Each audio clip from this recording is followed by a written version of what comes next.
मुस्कुराती रहो। ऐसी अदाकारा जिनकी खूबसूरती और अदाओं का हर कोई दीवाना था।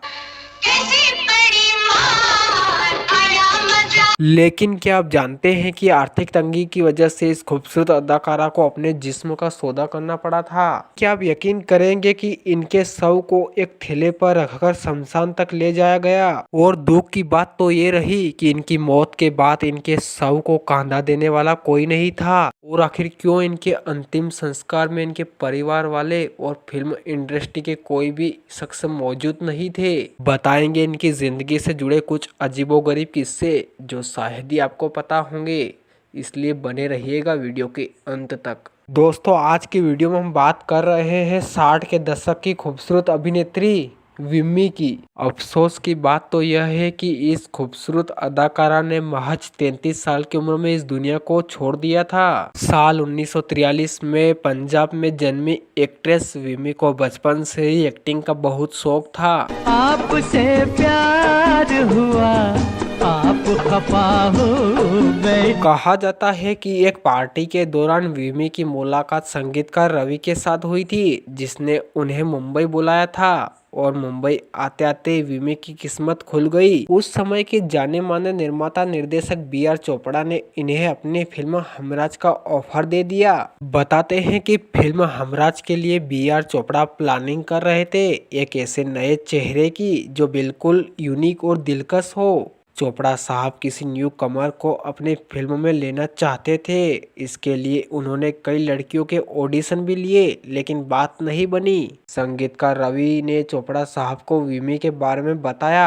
हैरानी की बात तो ये है कि विम्मी से मिलने के बाद वो एक ही नज़र में चोपड़ा साहब को अपनी फिल्म के रोल के लिए समझ में आ गई। उन्होंने बिना किसी देरी के विम्मी को फिल्म हमराज के लिए साइन कर लिया। इस फिल्म में विम्मी के अपोजिट सुनील दत्त नजर आए थे। तुम अगर मुझको अपना समझने लगो। फिल्म हमराज विम्मी के करियर की मील का पत्थर साबित हुई और विम्मी रातों रात सुपरस्टार बन गई। फिल्म हमराज के बाद हर तरफ केवल विम्मी के चर्चे होने लगे। इसके बाद तो मानो विम्मी हर मैगजीन के कवर पेज पर छा गई। लेकिन फिल्म हमराज से विम्मी ने जितनी तेजी से एक ही दिन में स्टारडम हासिल किया, उतनी ही तेजी से उन्हें डाउनफॉल का सामना करना पड़ा। यूँ कह सकते हैं कि विम्मी एक ही फिल्म के लिए बॉलीवुड में आई और फिर हमेशा के लिए गुमनामी के अंधेरों में गुम हो गई। ऐसा नहीं है कि उन्होंने फिल्म हमराज के बाद काम नहीं किया। दरअसल फिल्म हमराज के बाद इन्होंने 3 और फिल्में की, जिनमें आबरू,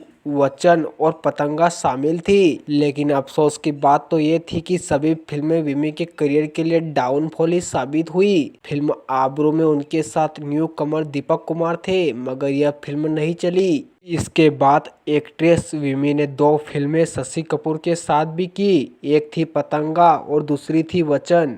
लेकिन ये दोनों फिल्में भी बॉक्स ऑफिस पर कुछ खास कमाल नहीं दिखा पाई। अभिनेत्री विम्मी की फिल्में जैसे ही फ्लॉप होने लगी, उन्हें फिल्मों के ऑफर आने भी बंद हो गए। यहाँ तक कि बी.आर. चोपड़ा साहब ने भी उनको आगे अपनी किसी फिल्म में चांस नहीं दिया। बताते हैं कि फिल्म हमराज से पहले ही एक्ट्रेस विम्मी ने बिजनेसमैन शिव अग्रवाल से शादी कर ली थी। लेकिन जब विम्मी का डाउनफॉल चल रहा था तो उसी दौरान विम्मी अपने पति शिव अग्रवाल से अलग हो गई। एक्ट्रेस विम्मी के पति शिव कलकत्ता के बिजनेसमैन थे। अपने पति शिव से अलग होने के बाद विम्मी जोली नाम के एक शख्स के साथ रहने लगी। कहा जाता है कि जोली एक ब्रोकर थे। अपने पति को छोड़कर जोली के साथ रहना उनकी सबसे बड़ी भूल थी। विम्मी के जीवन में जोली का आना एक भूचाल साबित हुआ। जोली ने विम्मी को इस कदर बर्बाद कर दिया कि वो फिर दोबारा संभल ना सकी। मीडिया रिपोर्ट की माने तो जोली के कारण बिजनेस प्रॉपर्टी के अलावा विम्मी की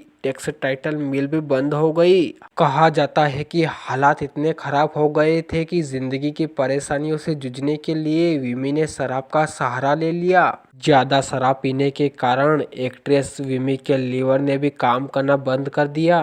कहा जाता है कि आर्थिक तंगी की वजह से विम्मी ने खुद को वेश्यावृत्ति के हवाले कर दिया था और इनसे उनका बच्चा करियर भी बर्बाद हो गया। और इसी कारण से इनके परिवार वालों ने इनसे दूरी बना ली। आखिरकार 22 अगस्त 1977 के दिन विमी ने नानावटी अस्पताल के जनरल वार्ड में अपनी जिंदगी की आखिरी सांस ली। लेकिन दुख की बात तो ये है कि विमी की मौत के बाद उनके शव को कंधा देने वाला उनके परिवार का कोई नहीं था। जिस रास्ते पर एक समय विमी अपनी आलीशान गाड़ियों में घुमा करती थी, उसी रास्ते से उनके शव को एक थैले पर रखकर शमशान ले जाया गया और अग्नि के हवाले कर दिया गया।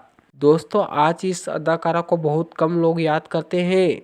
अगर आपको हमारी यह जानकारी आखिरी दिनों में थैले पर गया था इस बॉलीवुड अभिनेत्री का शव जानकारी अच्छी लगी हो तो कृपया इसे लाइक करें और शेयर जरूर कीजिएगा और कमेंट बॉक्स में इस पर अपनी प्रतिक्रिया जरूर दीजिएगा। तब तक मिलते हैं ऐसे किसी एक नई कहानी के साथ। धन्यवाद।